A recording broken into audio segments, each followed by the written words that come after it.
अस्सलाम वालेकुम नाज़रीन, नवां ॾिसी रहियो HRJDO न्यूज़ ऐं आहियां वज़ीर उंडड़। ख़बर शामिल कयूं था मोब जूणो जी।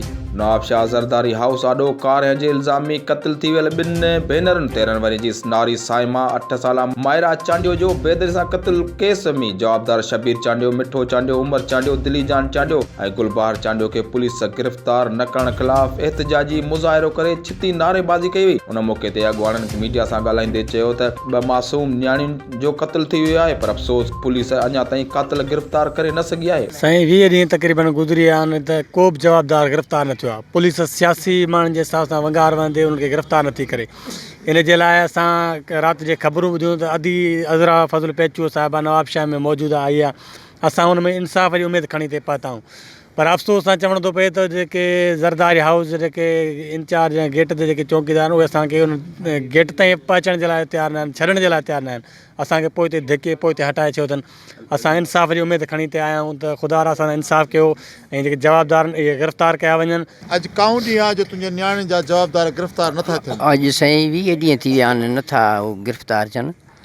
छो नथी पुलिस हुननि खे गिरफ़्तार करे? हुननि जी पुलिस वंगार में आहे ऐं सियासी लेवल ते हुननि सां वंगार पई वहे, असली नथा गिरफ़्तार थियनि।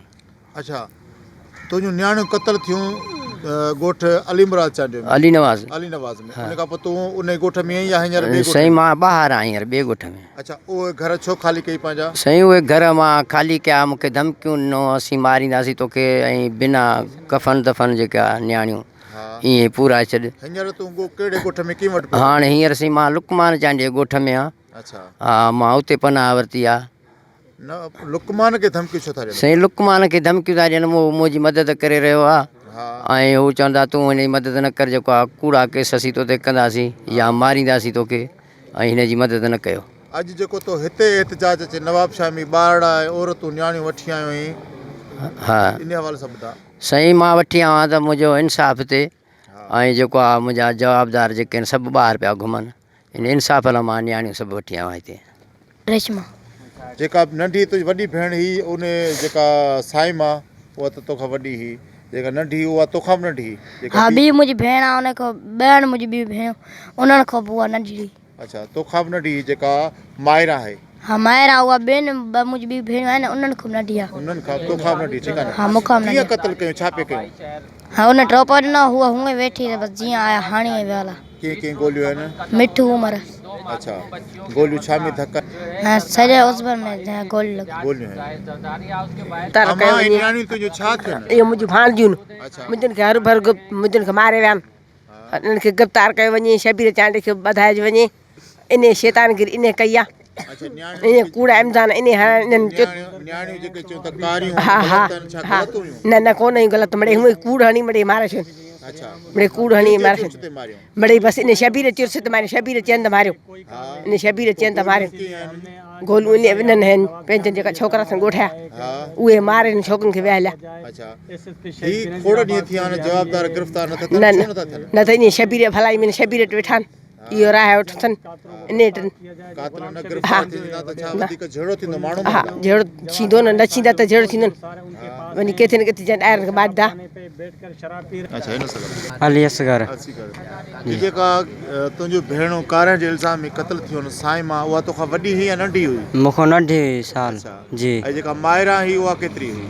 मायरा 8 सालनि जी उमिरि हुई ऐं साइमा जी उमिरि? साइमा 13 साल खनि थिया जी। जॾहिं महिल क़त्ल कयूं त तव्हां घर जा भाती किथे आहे? असां बि घर पंहिंजे हुआसीं। हा जी। केरु केरु आया हथियार खणी? मिठू उमर। हा जी। जवाबदार छो न पिया थियनि भला? शासत दौरान हींअर पुलिस गिरफ़्तारी नथी करे। हा जी, इहे असांजी ॻाल्हियूं। तव्हां भला तव्हां जो भेनरूं क़त्ल कयूं पोइ तव्हां ॻोठु छो छॾिया आहियो? असां ॻोठु छॾियासीं, असांखे धमकियूं बि मिलनि त तव्हां हिते वेहंदो, तव्हांखे लुकमान चंद इंसाफ़ छो ॾिनो आहे, बिना दफ़न खपन दफ़नाए छॾियो। हा जी। अच्छा, भला तव्हांजो जेके भेनरूं क़त्ल थियूं उन्हनि जो तॾो कयो जो 3 ॾींहं इस्लाम में तॾो? न न न न तॾो बि न कयो? न। अॼु जेको नवाबशाह में एहतजाज तव्हां ही कयो पिया ॿारड़ा वठी, कंहिंजे हवाले छा जे लाइ पिया कयो? जी, जेके असांजो ही जेके मासूम नियाणियूं मोहम्मद लाइक चांडे जूं क़त्ल थी वियूं आहिनि, जेको आहे सो उन्हनि सां इंसाफ़ अञा ताईं न थियो आहे। 20 ॾींहं गुज़री विया आहिनि, जेको आहे सो पुलिस अञा ताईं को बि क़दम न खयों आहे न की कोई असांजे चूंडियल नुमाइंदो आयो आहे। अॼु जी उमिरि छा हुई ऐं ॿी जेका माहिरा आई उन जी उमिरि छा? साइमा जी उमिरि 13 साल हुई ऐं जेकी माहिर आहे उन जी उमिरि 8 साल। जेको आहे से कूड़ो इल्ज़ाम ॾिनो वियो त हू कारियूं कोन आहियूं, हिकिड़ी नंढड़ियूं ॿई तव्हां पाण ॾिठियूं न, ऐं जेको आहे सो उन्हनि खे कूड़ो इल्ज़ाम ॾेई मारायो वियो आहे। इल्ज़ाम जेको ॾिनो उहा ॿी कहिड़ी ज़ात ते ॾिनो? उहो ज़ात ॾाहिरी ज़ात, हा ॾाहिरी ज़ात ते इल्ज़ाम ॾिनो त जेको आहे सो मोहम्मद लाइक़ किथे पियो रहे? मोहम्मद लाइक़ हींअर असांजे ॻोठ में ॻोठ अमीर बख़्श चांडियो में जेको आहे सो लुकमान चांडियो वटि पनाह वरिती आहे। जेको आहे सो उनखे रोज़ु धमकियूं था ॾियनि त तव्हां पंहिंजो उनखे छो पंहिंजो हुन सां असां बिना खफन दफन जे हुननि खे पुराए छॾियूं आहे। हा ऐं तव्हां हुनजी मदद छो कई आहे, असां हूअं ई कमु लाहे छॾियूं आहे। वधीक ख़बरुनि अपडेट लाइ ॾिसंदा रहो HRJDO न्यूज़।